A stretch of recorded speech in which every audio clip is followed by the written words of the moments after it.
Hello dear friends, आप सबका welcome है मैथमेटिक्स बाय आर के अशर में। प्यारे बच्चों, आज हम लोग वृत्तों से संबंधित क्षेत्रफल के प्रश्नावली 12/3 के 13वें सवाल पर चर्चा करेंगे। आप सभी लोग बुक में देखेंगे। कह रहा है कि आकृति 12/3 में एक चतुर्थांश ओ पी बी क्यू चतुर्थांश है। चतुर्थांश के बारे में आपको पिछले बार भी बताए थे कि एक वृत्त के चौथे हिस्से को चतुर्थांश बोलते हैं। ठीक है, यह वृत्त है और उसका एक हिस्सा जो है बन रहा है उसको चतुर्थांश बोलेंगे। उस चतुर्थांश के अंतर्गत एक वर्ग बना है। क्या बना है? वर्ग। वर्ग का नाम है ओ ए बी सी। तो वर्ग आप लोग जानते हैं इसकी चारों भुजाएं बराबर हो। यदि ओ ए बराबर 20 सेमी, ओ ए का मान कितना दिया? 20 सेमी। ओ ए का मान कितना हो गया? 20 सेमी। तो कह रहा छायांकित भाग का क्षेत्रफल, यानी जो आपको छायांकित किया गया डैश डैश, इसका मान निकालना है। तो बहुत इजी है, ध्यान देंगे कैसे क्या करना है।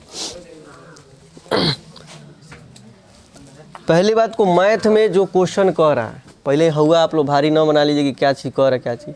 पहले सिंपल वे में क्वेश्चन समझिए, कह क्या रहा है, समझने के बाद किस तरीके से निकाल के लगाएंगे। जैसे नॉर्मली कोई चीज़ खाने वाला चीज़ है, ठीक, और इतना ख़राब हो गया है।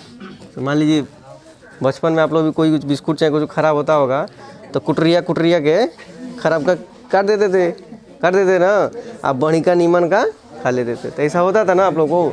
तो समझिए वही एक चीज़ है, छोटा सा कोई बिस्कुट है और किनारे थोड़ा ख़राब हो गया है।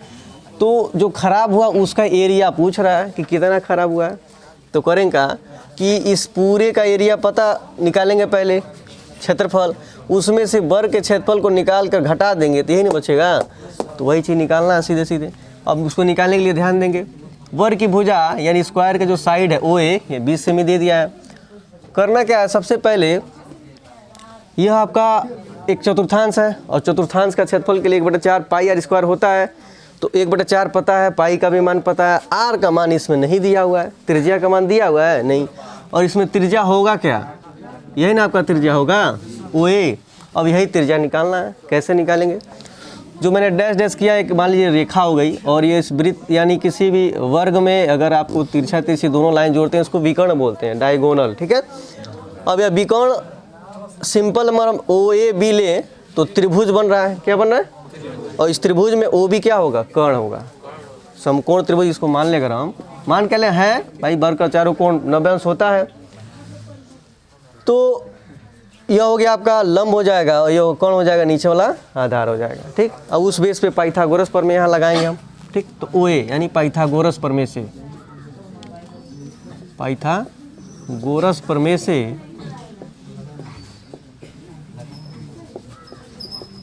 कर्ण का नाम क्या है? यानी कर्ण का मान निकालना होता है। तो क्या करते हैं, दोनों छोटी भुजाओं को जोड़कर वर्ग करते हैं, यानी कर्ण सबसे बड़ी भुजा होती है। ठीक है, ये चीज़ ध्यान देंगे। यानी हमने लिख दिया कर्ण बराबर √ लंब का स्क्वायर प्लस आधार का स्क्वायर। ठीक, अब यहाँ पे जो जिसका जो मान है हम भर दे रहे हैं। कर्ण यानी इसमें ओ बी है, ओ बी क्या आपका आर के रूप में माना जा रहा है। तो अगले लाइन में भी हम आर लिखेंगे। लंब आपका क्या है? ए बी है, तो ए बी का स्क्वायर प्लस आधार क्या है आपका? ओ ए का स्क्वायर। इसी लाइन में लगाते रहिए, जगह कम है। ए बी कितना है आपका? ए और बी यानी वर्ग की चारों भुजाएं जब बराबर है तो सब 20-20 होगा ना जी। तो सब बी यानी ए बी कितना हो जाएगा? 20 का वर्ग, और प्लस ओ ए भी आपका सीधे 20 है, तो 20 का वर्ग हो गया। क्लियर? अब इसको सॉल्व करिए। अब इसको हम त्रिज्या मान लेंगे आर। ठीक है, करनी में 20 का वर्ग कितना होता है? 400। फिर 20 का वर्ग कितना होता है? 400 कितना हो जाएगा? 800। अब 800 का आपको वर्गमूल निकाल, तो जैसे भी सिंपल में फैक्टर कर सकते हैं, गुणनखंड करके जितना आएगा निकाल देंगे। लेकिन सिंपल और ट्रिक आपको बता रहे हैं सबसे जल्द। यानी हम चाहें तो 800 को हम लिख सकते हैं 400 × 2 लिख सकते हैं कि नहीं लिख सकते हैं। और 400 का वर्गमूल आप जानते हैं कितना होता है? 20। कितना होता है? और 2 का नहीं निकलेगा तो ये √2 में ही रह जाएगा। यानी इसका मान मैं डायरेक्ट लिख दे रहा हूँ 20, और जिसका नहीं निकलेगा उसको कड़ी में 2। इतना क्लियर? यह साइड में समझिएगा, यह 20 है। ठीक है, इसका मान निकला है, यानी आर त्रिज्या का मान कितना हो गया? 20 कड़ी में 2 सेमी। ठीक है, अब त्रिज्या निकल गया, आप सीधे से छायांकित भाग का निकालिए डायरेक्ट उसी पे। तो छायांकित भाग का क्षेत्रफल बराबर, तो सबसे पहले क्या करें, चतुर्थांश का क्षेत्रफल।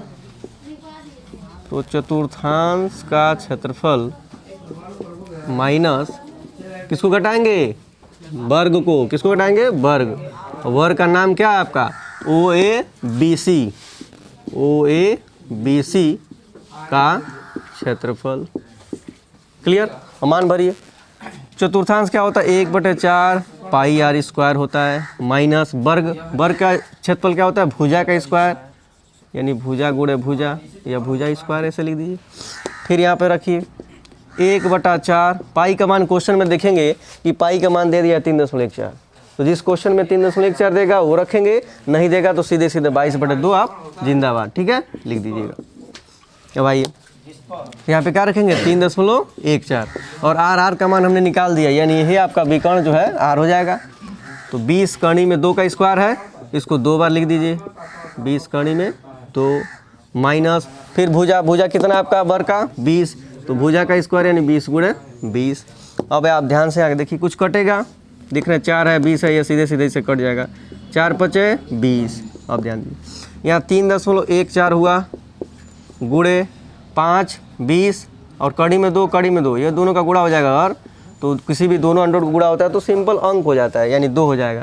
या अगर कड़ी में 2 का हम गुणा भी करते हैं तो करणी में 4 और करणी में 4 का वर्गमूल 2, तो जैसे भी समझ में आए। ठीक, या तो सीधे सीधे समझ लीजिए कि किसी का सेम अंडर रूट में हो तो सिंपल अंक बन जाता है, या उसका गुणा करेंगे तो भी वही बात होगा। ठीक है, क्लियर।